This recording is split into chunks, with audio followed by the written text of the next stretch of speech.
Welcome to the folks joining us.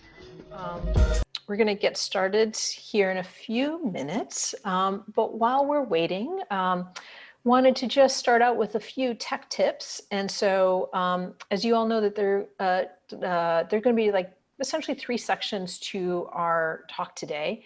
And in the first one, we are asking folks to mute your audio and turn off your video until we go into breakout rooms, which is going to be the second part, and then we're going to come back together.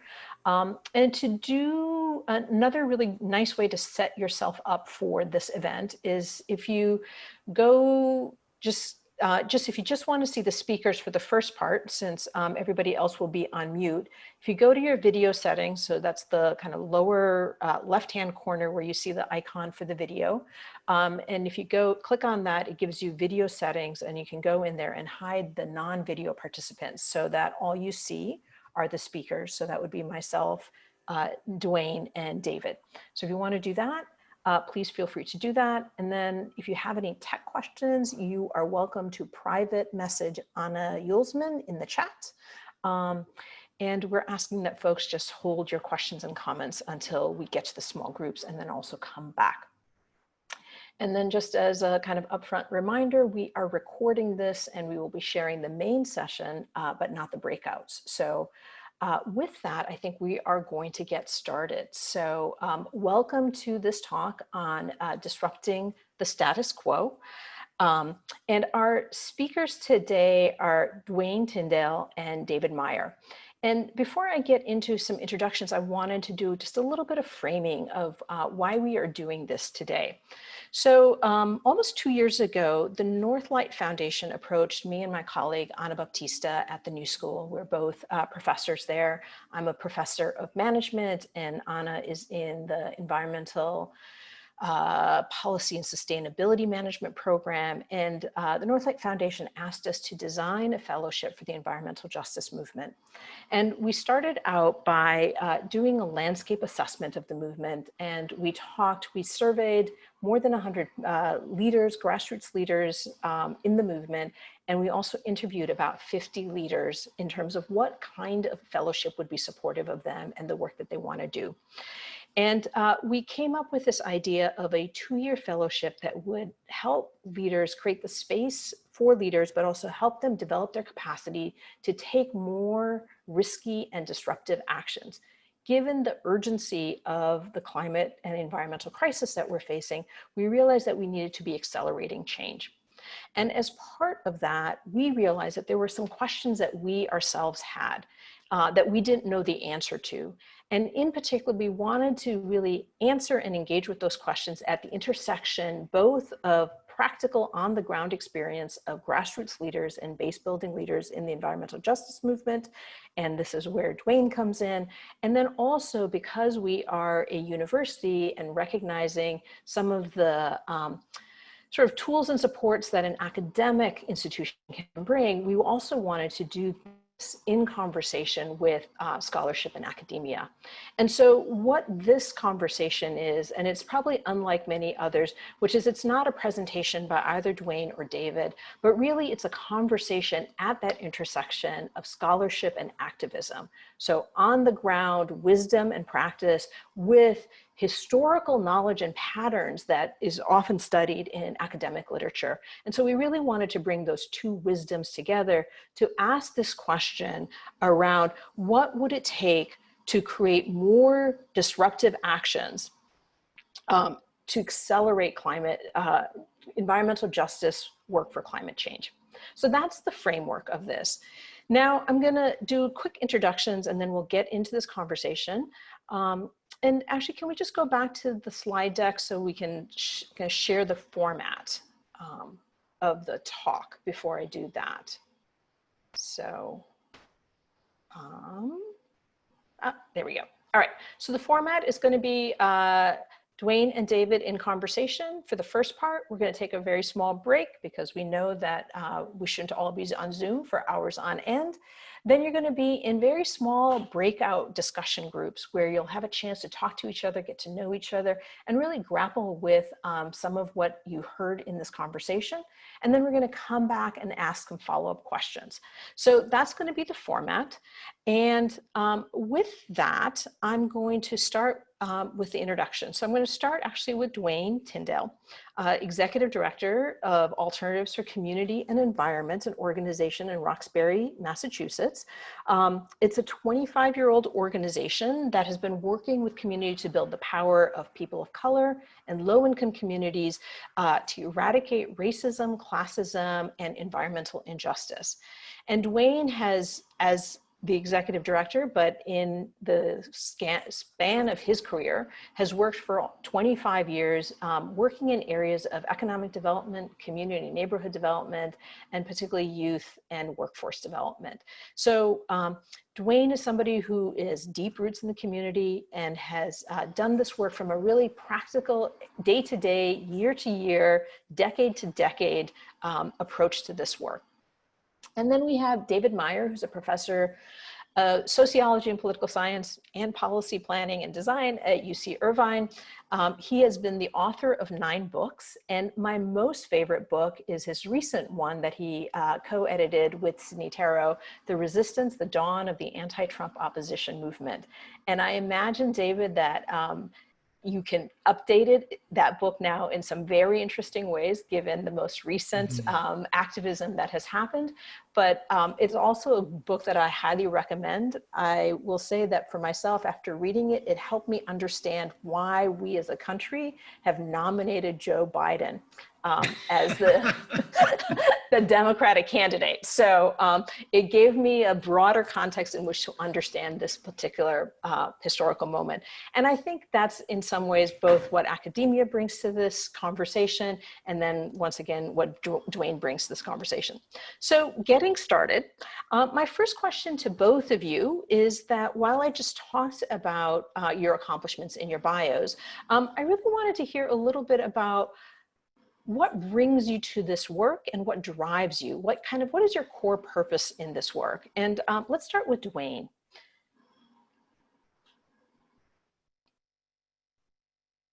I think you're on mute, Dwaign. Yeah, okay. Yeah. What brings me to the work is that I have a deep care for my community, as defined as black people in America in this Western Hemisphere. And growing up, the consistent inequalities within society that usually get accepted. And, you know, my goal was to basically see if I could create some level of change through activity. So that what drove me into the work, and what kept me in the work is basically you are part of a movement that has been around for over 100 years. And you are basically trying to add some value while you could participate in the movement. So that is why. Great, thank you. David? I'm going to offer a slightly less concise story. I apologize. I was driven in to first activism and then scholarship by reading. When I was a kid, I read Thoreau's essay on civil disobedience, and I got really enthusiastic about the idea that you had to act morally, and you had to make your own moral statements known, and you had to stand up against injustice. And I did these picayune trivial things as a kid, like wearing black armband to school after Richard Nixon was reelected, which I don't think made a large impact on anything. And I decided that I wanted to commit my intellect, my life, to understanding how social change from below took place. I went to college and I studied English because that's where I thought you learned about this stuff. And I had this crisis of confidence while writing my senior thesis on Shelley and Thoreau that maybe the poets are not the unacknowledged legislators of the world. Maybe they are unacknowledged because they don't matter that much. And that the money question was figuring out how social movements really matter and what kinds of actions wind up having an impact. I did some activism in college. I was approached to join this campaign to control nuclear weapons, the nuclear freeze campaign. And I said, with the certainty and eloquence of an English major, what a stupid idea. People don't care about nuclear weapons. People care about things that touch them directly. The only kind of movement that could take off would be one that deals with economic injustice and inequality. 2 years later, 1 million people marched in the streets of New York City for a nuclear freeze. And I felt I had some penance to do and some learning to do. And that led me to get a Ph.D. in political science. And so I started studying how activism works when campaigns take off. And one big thing I learned is that academics are really good at figuring out why things won't work and when they won't work. And they overestimate the difficulty of staging a successful campaign. So I'm always eager to engage with people who are actually changing the world, as well as those of us who are writing about it. Thank you. And Dwaign, I'm curious just to maybe go a little deeper in this conversation. For you, given the sort of historical arc of your activism and this moment of Black Lives Matter, are you bringing any different perspective or purpose to the work these days than as it's developed over the last couple of decades? Yeah, just to remind folks that it's a generational work. The system will has adapted to protest. And the real work, or the portion of the work, is very boring. It's a grind. The things you don't see really matter to create platforms for folks to educate and create, sacrifice. It's just to kind of remind the newer generation is that eventually you have to organize, educate, and grind this work out. It's no easy solutions. As they put you on TV, they have the power to take you off TV and edit you out of stories and narratives. So it's just a reminder that you get your time in front of the TV. Now, how do you organize and how do you build organizations, institutions, and hopefully how you build a movement? Right. Thank you. Thank you.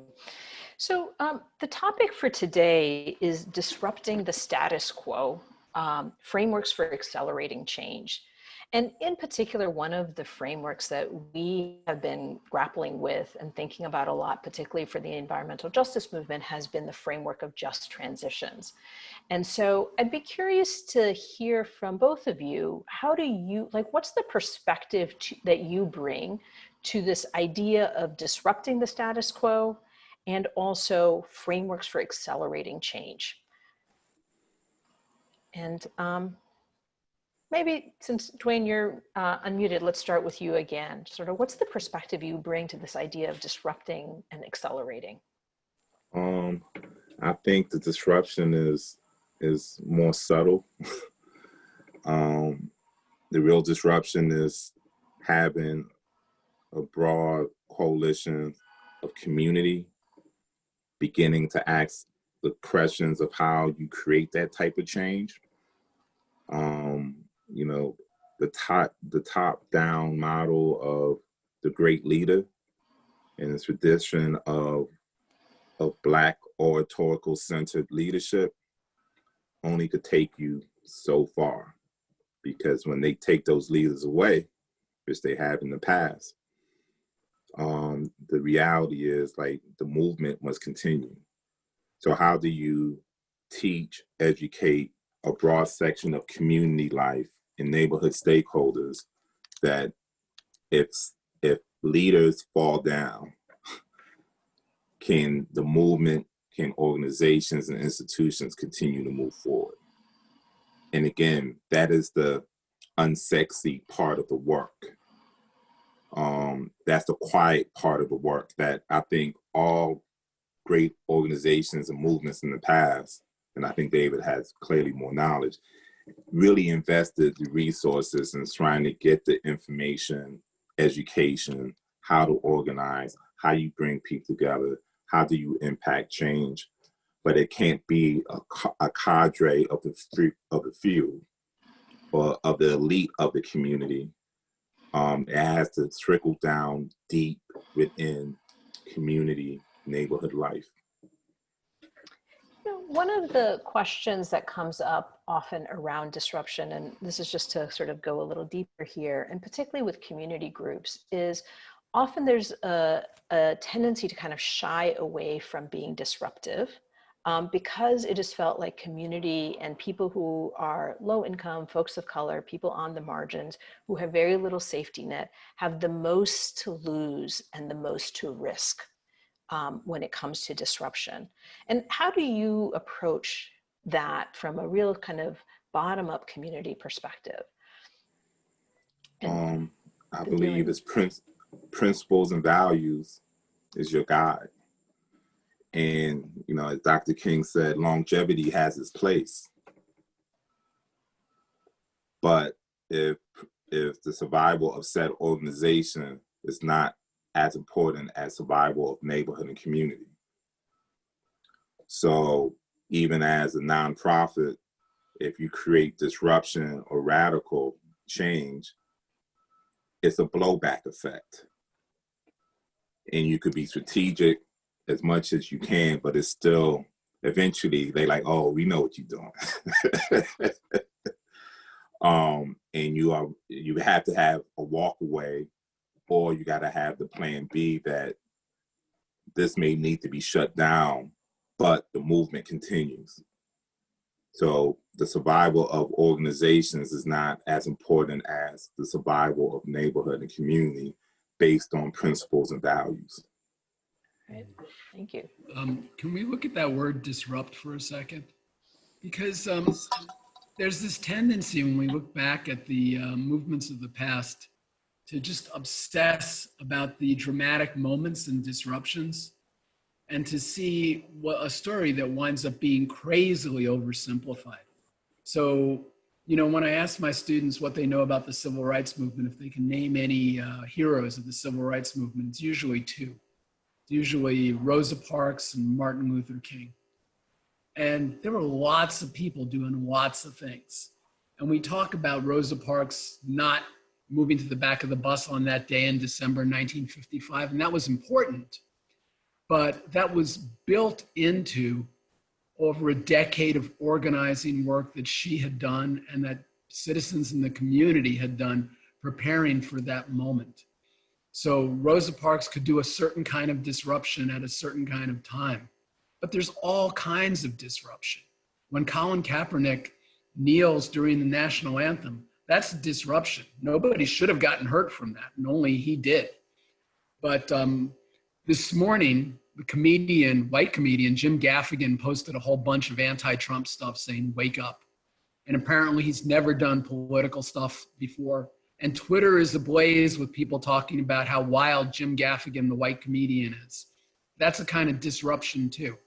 So the disruption that matters has a lot to do with your social location, the resources you have, and the infrastructure that organizers have spent years building up in ways that are less dramatic and less visible.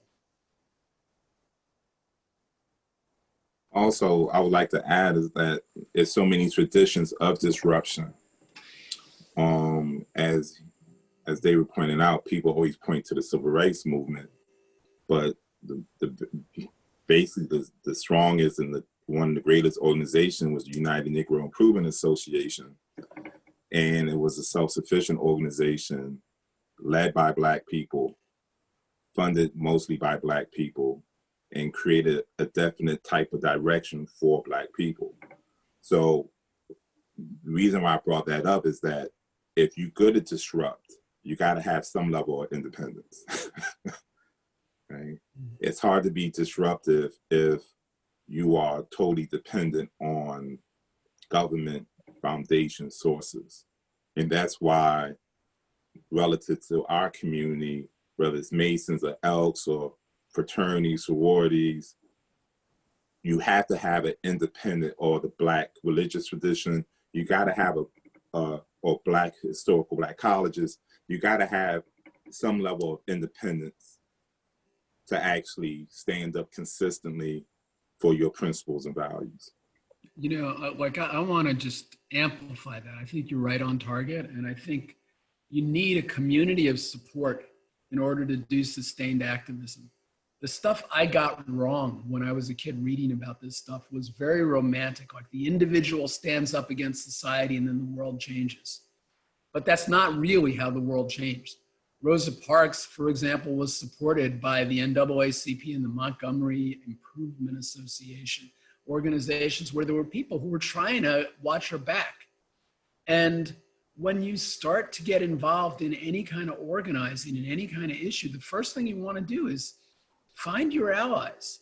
Find people who have an interest in your success and who are going to give you some support and some back and forth and some criticism and some ideas for how you can be effective. And these organizations that activists build over time through painstaking work really wind up being very, very important, even when they're not very visible. And it seems to me like embedded in this concept of disruption is also a notion of status quo, right? So Dwaign, when you were talking about how actually building community and building it in coalition is an act of disruption, it is in the face of a status quo that is trying to separate us and polarize us and individualize us.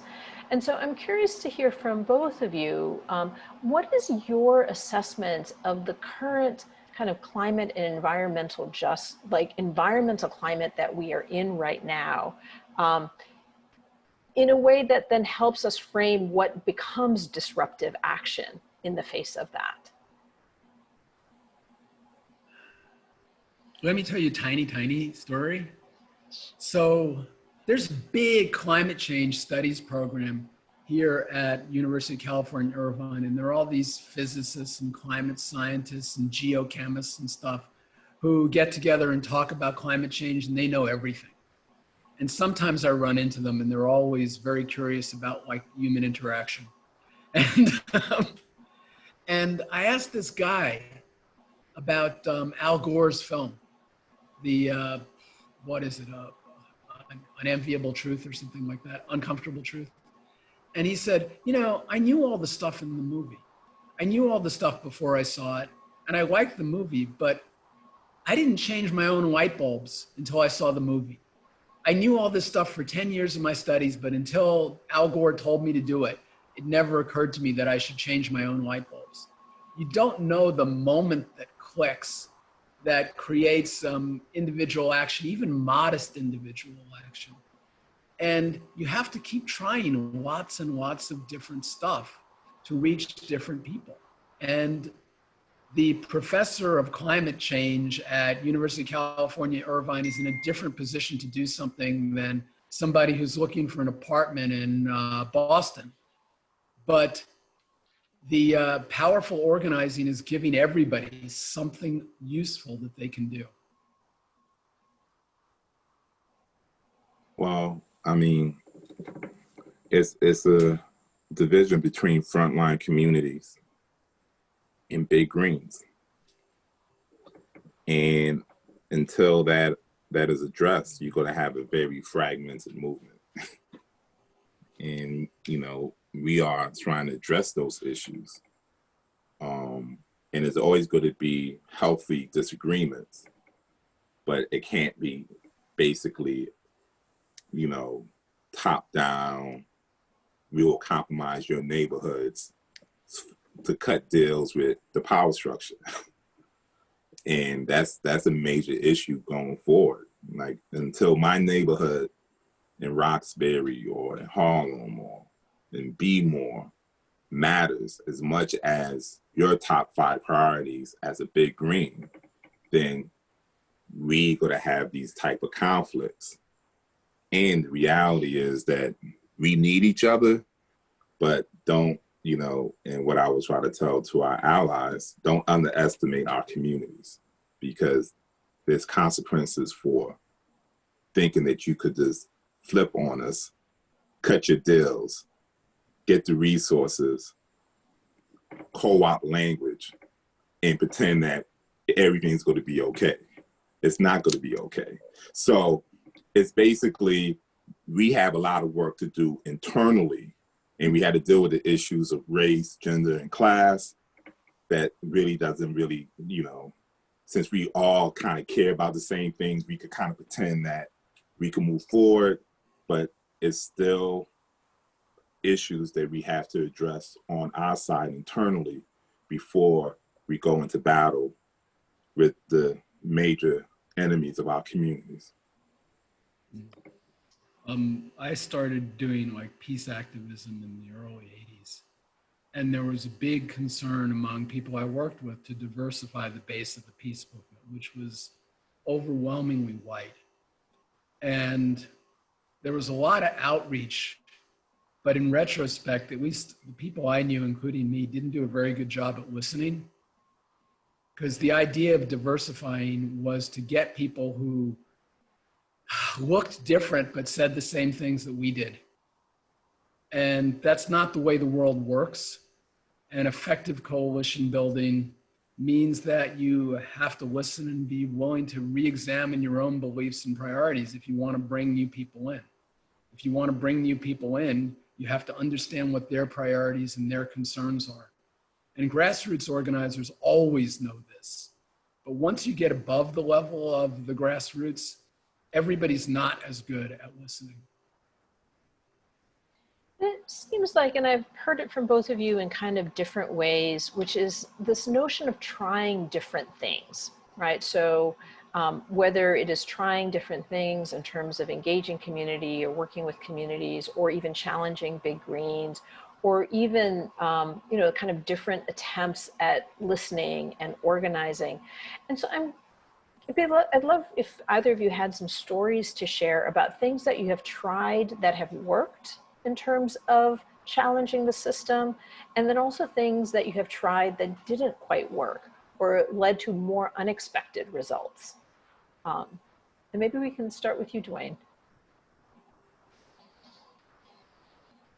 Oh, we are currently having some issues with our big green allies regarding market-based solutions, whether it's RGGI or transit climate initiatives.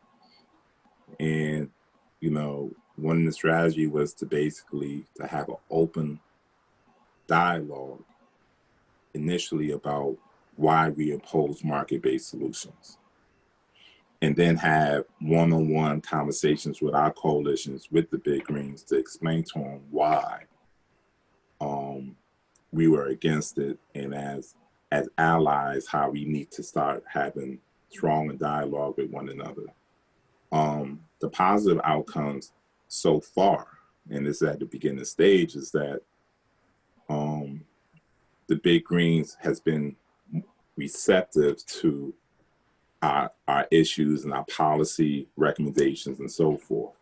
So, but that takes time and energy from the poorest communities. Like, we have to stop what we're doing to talk to our allies to say, hey, you know, walk slowly on this market-based solution base. You know, they promise you public finance, but it's going to compromise our public health. And that's a real awkward conversation, because the 20, 30 hours I'm taking to have this conversation with an ally, right? I should be really working towards doing these radical, disruptive changes within my neighborhood. So it's a process of a reminder, and it's also an irritant that you don't use market-based solutions too often relative to your priorities in your climate issues, but relative how it impacts our communities, you begin to turn a blind eye. It's issues of principle, values, ethics that get shady. And in 2020, we still have to remind our friends to act like friends. Hmm.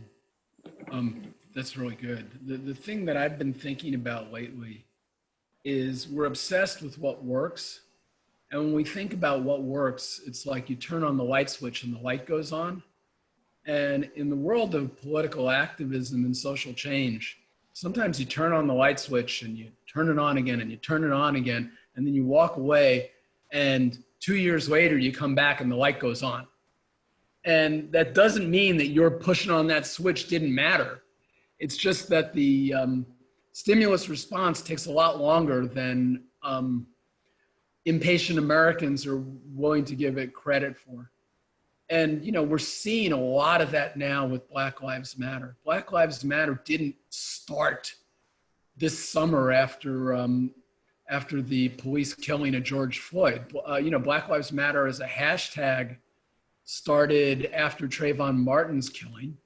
The idea of protecting Black bodies through organizing goes back at least a century. And there are lots of people who've like written about that and lived through that. And it takes a lot of things that don't seem to be working and persistence and organizing, so that when the right time appears, and you never know when the right time is going to appear, the dominoes are ready to fall. And, you know, I've been thinking a lot about this past summer, and I remember that Black Lives Matter is 7 or 8 years old, and people have been circulating that hashtag, and not every single, but many, many killings get much, and instances of police brutality get attention that they wouldn't otherwise have gotten. And I remember that in 2015, students all across America's college campuses were organizing to change curriculums and do away with statues of racist heroes. And then that seemed to disappear. But the people who engaged in those efforts didn't disappear. They graduated from college, they got jobs, they moved to cities. They were ready to respond when the new moment came. And so I think you have to have this sort of faith in human agency and the power of organizing, that it may not work this time. It may not work in 30 seconds or a minute or a week, but that doesn't mean it doesn't matter. And then just to push this idea a little further, I mean, both of you are talking about these kind of the successive disruptive actions in terms of a time, you know, in terms of how much time you have to invest in it or how long it takes for it to activate. But it also seems to me, and this happens both in scholarship, which is we only document the success stories. And the same thing happens in community-based organizations, where part of the kind of request for funding and that, you know, grant proposals is we only talk about our successes, right? Like, so you put your grant proposal together, your grant report, and it's just a long series of like, these are all the things that we accomplished. And one of the things it seems to me that it does is it doesn't allow us the chance to look at what didn't work and why it didn't work and what lessons can we get from what it didn't work so that the next time we do it differently. And I'm curious if either of you have any thoughts about that part, which is like, where are our stories of what didn't work and what we can learn from them? Well, you don't get funded for failures. In reality, most of the things you do will not work. Not in the funding cycle. You know, what David said, you may push now, you may see the results 2 years later, but not during your funding cycle. So it's a very interesting internal dynamics. If you believe your own press clippings, then you kind of jacked up, because leadership to me is holding the failures, right? Holding the mistakes. That's where the school is. That's where the teachers are. How do we learn? And the hustle is that we don't hold it as well, because we have to kind of brand it in the context of successes.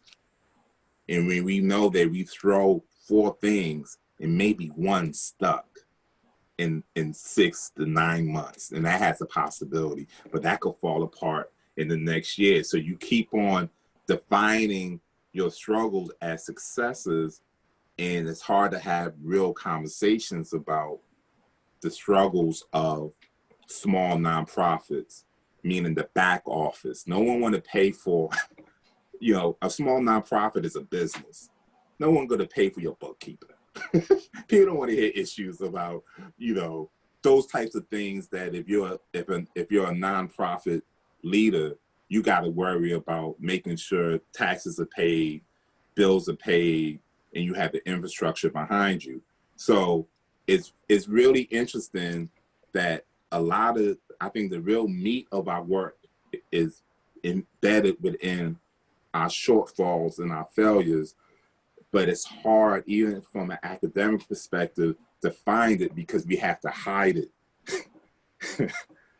You know, so that's my 2 cents. I think you hit on like a real dilemma for both activists and for people who study social change, which is like the success failure thing. Because you know what? Movements never get all they want, never. It's always possible to claim the defeat, to see the things that don't happen, because most stuff doesn't happen. And even when you get a victory, and again, we always talk about the civil rights movement here, or you know, the women's movement, and they're real victories, but it's always so much less than the aspirations that get people out in the street and get people to do the work. And I agree with you that we have to look at what didn't work in the past. At the same time, in talking to activists, I'm always struck by how negative they are about their own accomplishments, because they have big dreams, they work really, really hard, and they see the stuff that didn't happen. And I think that leads to a kind of discouragement. I think it's really important to rehabilitate the victories. So I sat like a long time ago with some anti-Vietnam War activists. I think it was in Ann Arbor, Michigan. And this guy who'd done all this anti-war organizing said, and nothing worked, and nothing we did mattered at all. And I said, you know, I read Richard Nixon's memoirs. I'm sorry, somebody had to do it. It wasn't fun. It wasn't well written. Between pages 396 and 404, I'm sure most people didn't get there. He explains he couldn't threaten nuclear weapons because of the movement in the streets. That's a victory. It's not the same thing as ending the war, but it's a victory. And I don't think most people engaged in the anti-war movement were ready to like plow through those memoirs, turgid prose, self-justification. But you have to find those victories and claim them. Organizers have to claim the influence they have in order to get people to keep coming out. And, you know, I'm sorry to go on, but like in our current moment, it's really important to look back at the history of struggles for racial justice and see what hasn't been accomplished for sure, but also what has. And you don't want to be Pollyanna and say, oh, like, you know, desegregation, that was the biggest victory, everything's great, because obviously that's not true. But we're also not in 1963. You know, the world does change, and it doesn't change by itself. It changes because people push it. I'm often struck by how much white dominant culture is only interested in successes and accomplishments, right? Like, what is the thing that you did and how many of them you did? And in so many ways, social movement work is so complex, like we only see the patterns over time and over space, and also in kind of meaning making around it. And so I'm curious, Dwaign, when you work in community, like how do you hold that tension of like, we're trying to do something that we haven't figured out how to do, and yet we need to be inspired and encouraged and have the space to try and do something different than what white dominant culture tells us is the right thing to do? Well, you remember your ancestors, you remember your elders, and you remember that you're a part of a generational struggle. And in our community, we kind of know that, but also you can't hustle our community. You know, it's been a lot of branding, a lot of messaging, a lot of promises. You got to get as we talk about radical, it has to be like a fundamental, moderate energy towards it, because you cannot overpromise and underdeliver. Because our community is like is a very sophisticated customer, right? So the messaging is important, and the activity that goes along with the messaging is also very important. And we get like new, just transition, this and that, this and that. When you talk to someone that's in their late 60s, early 70s, they seen and heard all types of derivatives of that, right? If you in your 40s, you've seen it already. So it's a combination of trying to motivate, but also embed it into a reality that they don't see you as the hustler. They don't see you as a huckster, that you're not positioning your community to get funding for your organization at the expense of community life. And that's an interesting balance that you have to walk to kind of build a long-term movement versus you get an issue, people get mad about it, they do this spontaneous energy, and then afterwards you don't get the education, organizing, leadership development to kind of spread the movement deeper in neighborhood and community life. There's like this need for a crazy kind of balancing where in order to be effective, you have to be opportunistic and seize upon the rhetoric and the framework of the moment, but you can't lose sight of what gets you involved in the first place and having the infrastructure to continue on after the moment of excitement passes. And people on the ground wrestle with this all the time. Like that's what you're talking about, Dwaign, right? So maybe this is a good moment to pivot to the Just Transitions framework. And it seems like this is a framework that has encapsulated many different strains of thought, right? So it didn't just sort of emerge out of a vacuum, but it has built on a lot of work that's gone before. And there are also some challenges with it. And so I'm curious to hear, and maybe we can start out actually with you, David, from kind of a little bit more of a theory perspective. How useful is a framework like Just Transitions? And then, what are the kind of rubs or challenges of it? And then we can hear from Dwaign about that. But like, what are the opportunities and challenges in a framework like Just Transitions? And then where should we be kind of both inspired and cautious about it? The thing that seemed exciting about Just Transitions is it gives activists on the ground the opportunity to connect seemingly disparate efforts. So labor is connected to housing, is connected to education, is connected to transportation. And the groups that get involved are not going to do all of it. They're going to do the issues that they're working on and still be connected in something larger and overarching. And that's potentially powerful. At the same time, the danger of an overarching framework is it is co-optable by people who are not your friends. We're going to say, oh, the just transition is this, which is so much more modest than what activists on the ground actually need.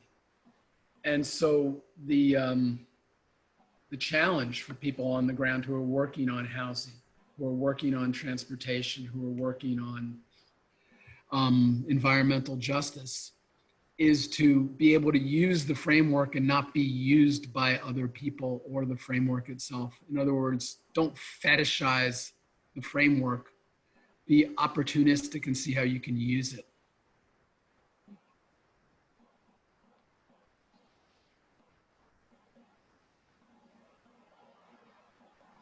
Your thoughts, Dwaign, from a really kind of community perspective?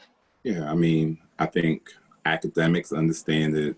I think practitioners understand it. Activists understand it. But there's still a gap between the activist and the woman and man on the street. Because if they don't understand it, you don't create the political will to act on it, right? Also, the just transition, when you have so many different, housing, labor, environmental justice, all combined into one, it can't give you the illusion that to actually integrate those systems, how much work it takes to integrating those systems. And the problem, again, with the nonprofits, I always tell folks, and I tell funders, I said, no one is willing to pay for the glue. No one is willing to pay to maintain the table of having housing and climate folks in the intersection that happens, and sitting together, developing a common language and see how it intersects, how it parallels, how you build bridges. No one's paying for that. People are paying for very distinct deliverables from those systems, not how systems integrate. So for groups like Rights to the City, when you have housing and you have an EJ group, we are kind of using resources and imaginary resources to try to build that common ground, but that's not common. So when you have a theoretical framework like just transition, how does it get played out in real time? And that takes tons of time, tons of resources, and in real time, we are still trying to keep our doors open. So.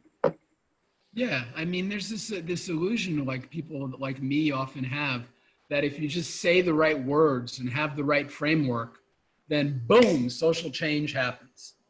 And that like, oh, we've got a framework, or we've got a framing, or we've got a proposal. And once you call it Green New Deal, call it whatever.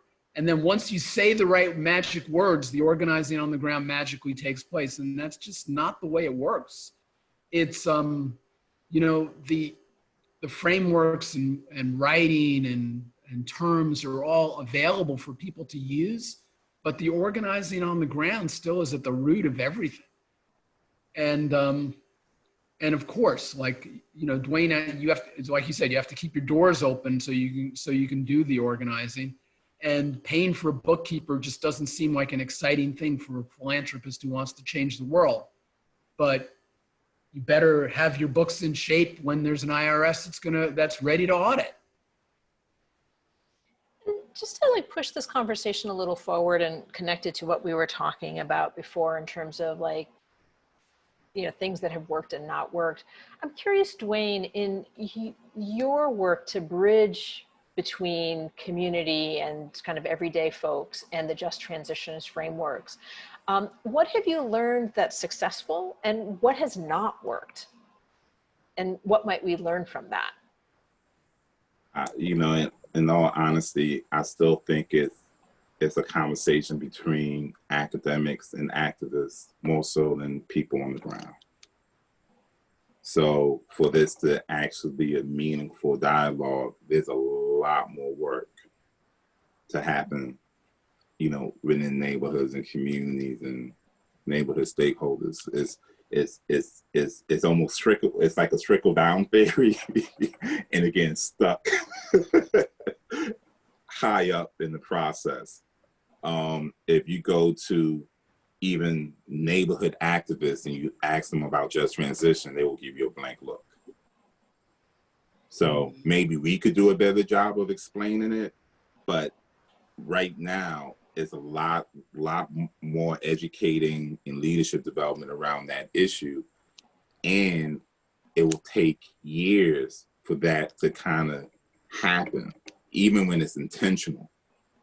So that's the, it's a great framework, but explain that to a mother with 2 kids walking on the bus and you have 15 seconds to, how do you explain that? How do you bring them in?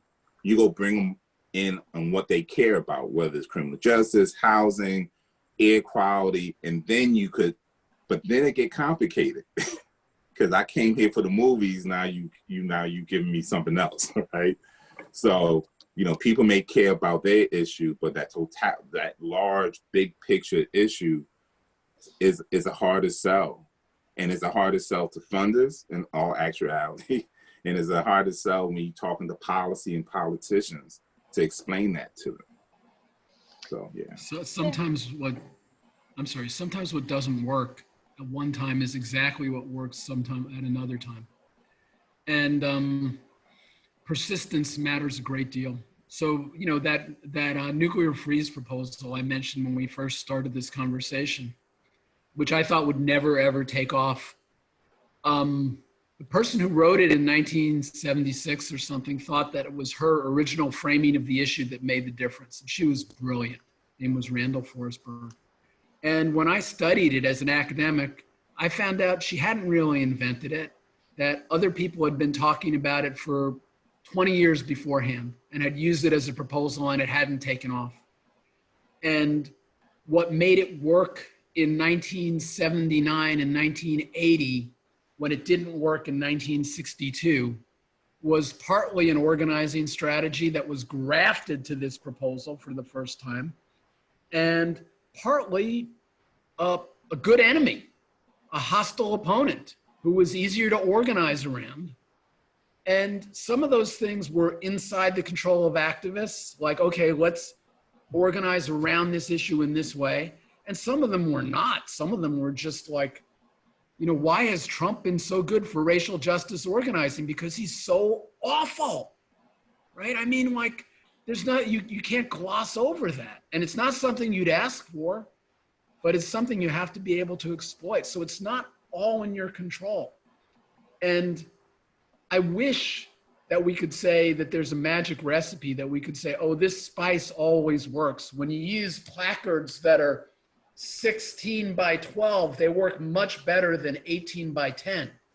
We've got scientific research that proves it, but that's not what happens.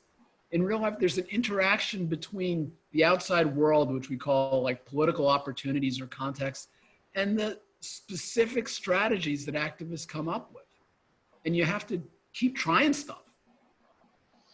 So we have just 5 more minutes before we go to breakout rooms. And so I thought I would just see if we can kind of close out this section with a question around what success looks like. And in particular, what does success look like in terms of accelerating change, just, you know, using disruptive tactics? And we've heard a little bit about like the time, the kind of experiments people have tried, some that have worked, that haven't, the context in which is there anything else that either of you want to ask from your particular perspective about what could success look like in order for us to achieve the world that we want to achieve, given the kind of pending crises that we're facing right now? And Dwaign, you look like you got a thought, so we'll start with you. You're mute. I think you're muted. I know. Yeah, the thought is, you know, I mean, what success looks like is that we are building, you know, rebuilding leaders through our young people, right? That we are preparing the next generation and giving them tools. I think James Boggs said, we can run this city better than you can, right? Giving them real functional tools that as they mature, that they are sophisticated in the notion of power, policy, politics, whether it's environment, housing, labor. That's what success looks like. Who can I give my job to? Basically, can I leave the organization in a place where the next generation of leaders could come in and continue the fight, and developing those 20-something and 30-somethings with skill sets that, you know, could push me, and when I step away, I have something that I could give to them, not just as an organization, but ideological, but give them a framework that they could continue the movement. Because I think and David could speak to it better, the best movements are generational, right? You know, I think of ANC and the origin of the African National Congress, and, you know, how we think about it now may not is as important, but how they could maintain the struggle across decades. And, you know, my goal is to be a part of that small piece to help bridge the gap that the next generation could come behind me and continue to struggle. And to me, that's what success looks like. I love that. I love that because it's like making space for people who are smarter, more optimistic, more aggressive than we are, and giving them resources to be active is like the way the world changes. And we like call back that civil rights movement example. It's Ella Baker creating this space to develop the Student Nonviolent Coordinating Committee and listen to young people. And it's John Lewis, who was one of those young people, realizing that the 18, 19, 20-year-olds of today are the people who are going to make a difference later on and even now, and that he had to spend time investing in them. And, you know, like those kids in Florida, the Parkland kids, who were so audacious to think that they could end gun violence because they haven't been through the battle 35, 40, 45 times, were partly successful in raising the issue because there were lots of other gun control groups that were willing to get behind them and provide them with resources. And maybe it's hard to think that this demonstration or this petition or this school strike campaign is going to be the one that's going to end gun violence when you're 18. It's pretty hard to think that when you're 35 or 40. But you don't want to dampen the enthusiasm of those young people. You want to support them and encourage them and get behind them and let them lead. So thank you both for this first part of the conversation. We're going to be coming back, but this is actually a great time for us to break into our smaller breakout rooms. So some of the things that you've heard in this conversation, particularly are on these themes of risk and disruption and failure and trying, and what we just ended on of talking about the next generation of leaders is very appropriate for this conversation around designing a fellowship. So with that, I'm going to pass the mic to Viveka, who's going to help us set up in small groups. So thank you both, Dwaign and David, and we will be coming back for more conversation. Thank you. Yeah, so I think a good conversation is juicy. And I think we got this one had plenty of juice flowing. So I want to encourage folks to stay for the small groups because it's a little more meaning-making opportunity. You know, given what we just heard, given the conversation we just heard, digging a little deeper. So we're going to do that and have a 5-minute break first. Yeah. And then come back, and on the screen you'll see some of the prompts for what the small group discussion will be about, just to entice you to stay. I want to say there's a lot of amazing people who registered for this. We have folks, a lot of folks from an EJ connected, environmental justice connected background, as well as some social movement folks and some folks from some other social change sectors. So I think it'll be a good mix.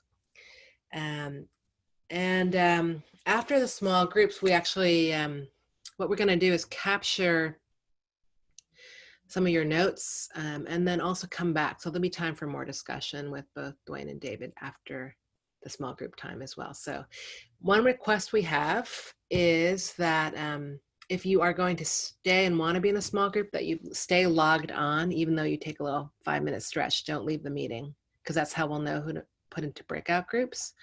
And if you do not want to stay for breakout groups, please, this will be a time to leave the meeting so we know not to put you in a group. So we'll just take a 5-minute break and just remember that there's more of a series coming on, and I think we're going to put in chat again the link to the series coming up so you can see some other great conversations that are happening as well. All right. One more request is there'll be a Google Doc link that goes in the chat that we'll use for breakout groups. So if you want to open that, go ahead. And we'll see you in 5 minutes, which is about 7 minutes past the hour. Welcome back, everybody. If you, just a housekeeping, if note takers, you would please chat your one insight and one question into the chat and send it to everyone.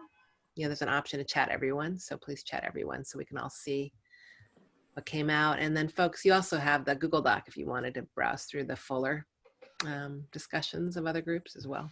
So let's take a moment to do that. Let's just give you a minute where you're not having to process two things. So Sujat, let's just pause on conversation. Okay.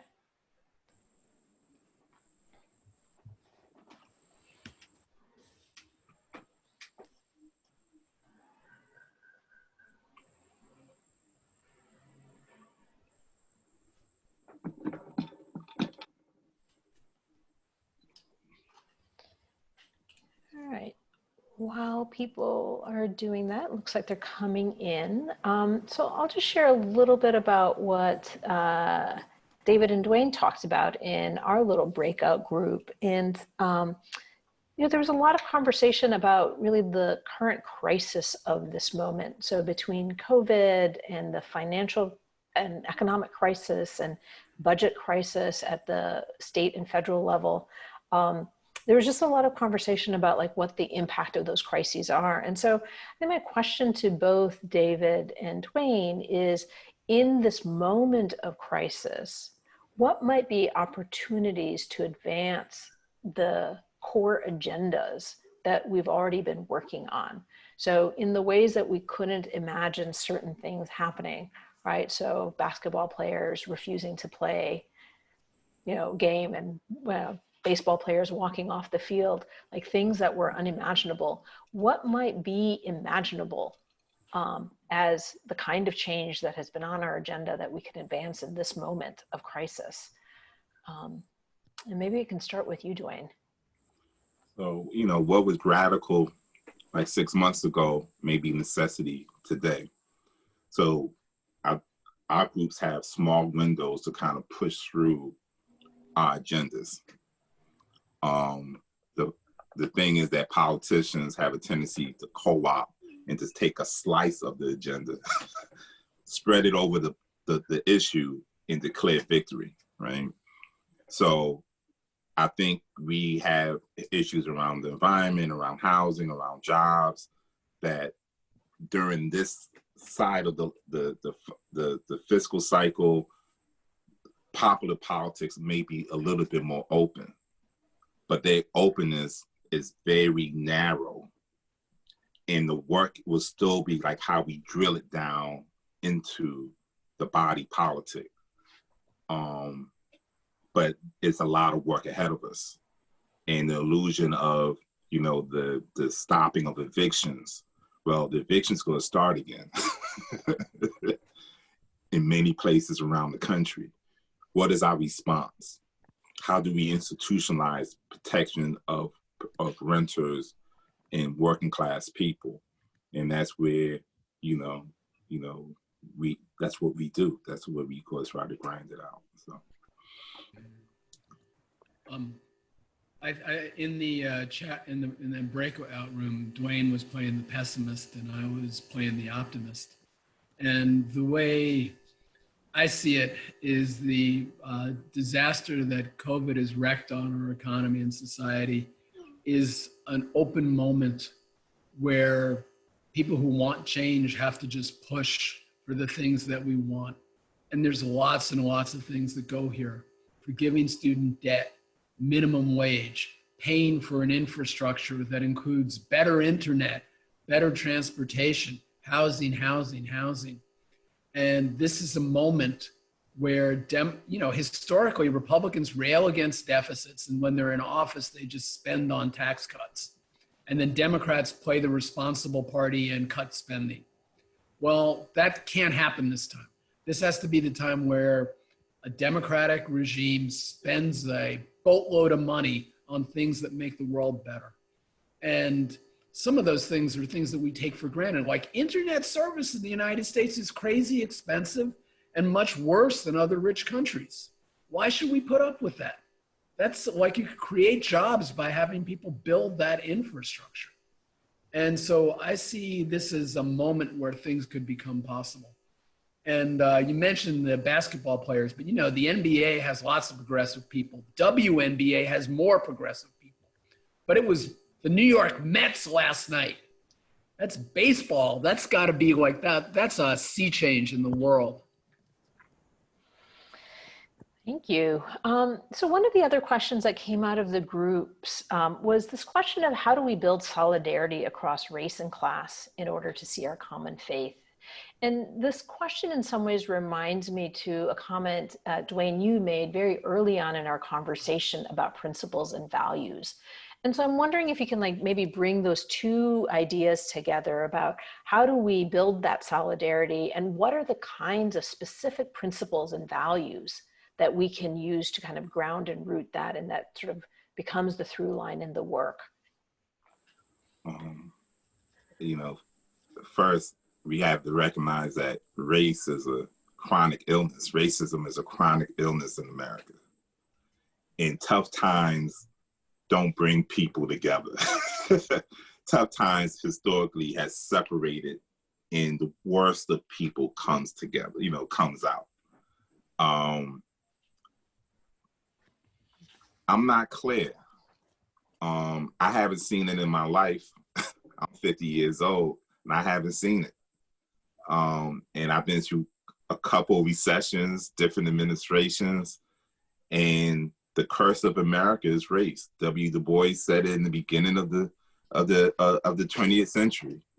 This is the curse of America, and I haven't really see enough of a change to kind of even pretend that race, class come together, because we haven't done the necessary work to lay the foundation. We still live in separate communities. We still die basis on our zip codes in the same city. So now you can't come to me and say yo, we gonna get together based on what? And the last thing, the average wealth of a white Bostonian is $120,000. The average net wealth for Black families in Boston is $8. We can't have peace. How do you come together based on those type of economic inequities? So we have a lot. If we go to do that, that's a long-term plan. I don't see it happening in this time frame, and that's where I'm pessimistic at. I can't kind of fake this into nah. So yeah. Sorry. And just to build on that comment a little bit more, one of my favorite quotes from Ruth Gilmore is she talks about that capitalism is based on inequality and racism enshrines it, right? So this relationship between racism and classism is they co-create each other, they reproduce each other. And so maybe David, as the optimist in the group earlier, are there examples that you can draw on historically in your study of social movements where there have been some principles and guidelines that people have used, principles and values that people have used for that kind of bridging the gap between race and class in organizing and social movements? Thanks for the opportunity to talk about this. Let me just start as a white guy in this room, it's a little bit dangerous for me to be the optimist because I've been in a position of advantage and had privilege that is not widely shared. And it's embarrassing to me to tell you how long it took me to figure that out, right? Because it's something I should have known when I was 20 and I didn't, because I was just so obsessed with my own life. And I don't think I'm atypical among white men my age. So that's real life stuff to deal with. On the other hand, we've been talking about the importance of youth. I think those Parkland kids really set some good examples. So the Parkland kids came from upper middle class, suburban environment in Florida. Their parents were professionals. They were supported. Their friendship group, which started the gun safety campaign, was not exclusively, but overwhelmingly white. You saw the picture on Time magazine where Emma Gonzalez is wearing those torn jeans, and a working class kid would not be photographed with those torn jeans. right? I mean, she comes from some advantage. Her dad is a lawyer. And when they had the spotlight, they said, well, we've got to talk about other kinds of gun violence. We have to talk about gun violence in other communities. They opened their platform, not for like old guys who'd been doing anti-gun activism for years, but to other young people who had different perspectives, like Emma Chavez from South Los Angeles, like Zion Williamson from DC. Those kids said, a solution that works for us is going to have to work for everybody, and that means bringing other kids into the picture. I find that to be really, really inspiring and encouraging. And I think I'm prepared to learn from like those people. Great. So we have just 8 more minutes left. And so I thought I would end with this last question to both of you, which is, and this is both in the context of the pandemic that we are in, which with its kind of multiple crisis, the health crisis, the crisis around racial justice, the crisis around police brutalities, like there's a convergence of, and the economic crisis. So there's a sort of convergence of multiple crises. And then earlier on in our small group, Dwaign, you were also talking about, in a sense, the counter movement, the pushback, the blowback, right? So that we should be prepared not only for the crisis that we're in, but that there's going to be pushback to whatever gains that we have. And so my question is really around resilience. So not about how we as communities can endure, survive these crises, but how might we bounce back to our values and principles and purpose? And what are the kinds of spaces in which we can build collective resilience to meet the challenges, not only the exhaustion of the pandemic and the crisis of the pandemic and the economic problems, but also as we think about taking advantage of this moment. So any thoughts on like, how do we hold it all together in this moment and be a little bit more impervious to the kind of blowbacks that are going to happen? Well, I'll start off and I'll take a minute. When I talk about blowback, I'm talking about violence against activists, against communities. In Ferguson, activists ended up dead. People lost their eyes by rubber bullets in this protest. My mother don't really want me to do this work because she grew up when Malcolm and Medgar Evers and Malcolm X was assassinated. Right? So the blowback is not like a theoretical framework. It's like this system, when it's pushed and pressed, will use violence. Period. Now, how do we create long-standing like movements out of that context? Is I think that you continue to have that dialogue and strategies that is open, and you got to have quiet strategies that are very close in how you move. Because once they figure out who's, that blowback is not symbolic, and historically it has not been symbolic. And this system has a long memory. And we have young people in our movement that protest and defund the police. And this system has a long memory. It's consequences of protest, of resistance. And we have to equip our young people and our community with that knowledge and tools. That doesn't mean that you don't, but understand the consequences for our community has a different price. And I'm not just talking about losing a job. So, yeah.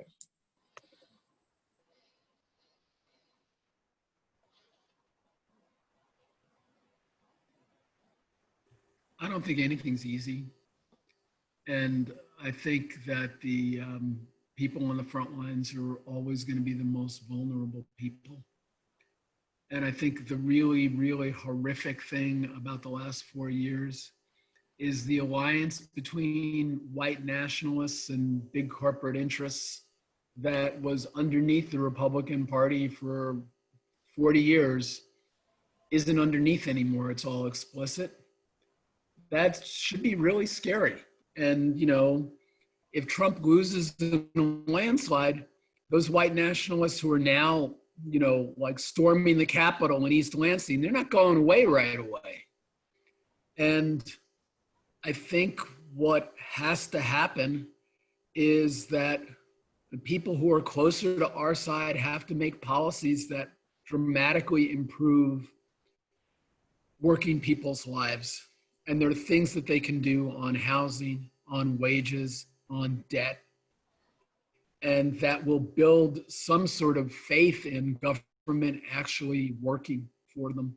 Because the only way you can have like meaningful progressive politics to last is to rehabilitate government. And Obama understood that and really couldn't achieve it and couldn't get credit for it. And maybe this will be a little bit different this time. And I don't think in any way it's going to be easy. I do think demography and the constellation of like the population that's under 25 is really different than the people who are my age. You know, you know, kids who are in their teens have grown up in a world where they see black and brown and people of all backgrounds in visible places getting some attention. And I think that they're different than like my generation was. I think they're smarter. I think they're more open. I think they're more inclusive by disposition. And I want to take some comfort in that. You know, like at the beginning of this session, somebody asked us to all put our pronouns in. I can't imagine that happening even 2 years ago. That's a kind of progress. And you don't want to fetishize that and say, that's enough to fix everything. Everything's okay now, because it's not enough, but it's something that was unimaginable a while ago that's now real. And I want to take consolation from that, and I want to lean into that. And I particularly want to lean into, you know, younger people who are smarter than I am. Right. Thank you both. So as I reflect on this conversation, in many ways, like there's kind of two things that I'm taking away from this. One is kind of the long arc of change, and the kind of the need for persistence in it, and longevity in it, and that we can't always see the changes, and what's disruptive. You know, what would have been disruptive today might be possible. I mean, yesterday might be possible today. So sort of like what our understanding of disruption is also shifting as part of that long arc. And then the second thing I'm taking away is the role of risk in disruption, right? So the blowback around the violence, the kind of the systemic response to it in terms of like kind of increasing the pressure and the squeezing of our communities. And so as I kind of take away, as I leave this conversation, just really just wanting to thank both Dwaign and David for helping kind of flesh out these two ideas of like, if we're talking about change and we're talking about disruption, we also need to be talking about persistence and longevity and risk and how that feeds into that. And so with that, I just want to thank everybody for participating. Thank you all for the small group work.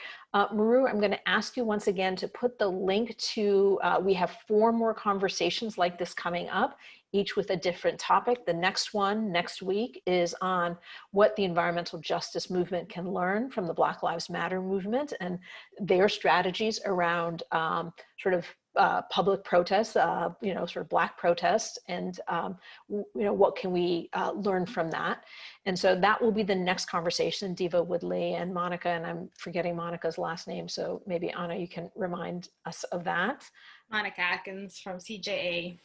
Yeah, so Climate Justice Alliance. So we're going to have another really rich conversation. And with that, we're going to close out and thank you both very much. A heartfelt thank you to both Dwaign and David for sharing so generously with us. Thank you. New school. New school. Yes. New school. Thank you all. Take care. Bye. Thank you very much. Bye.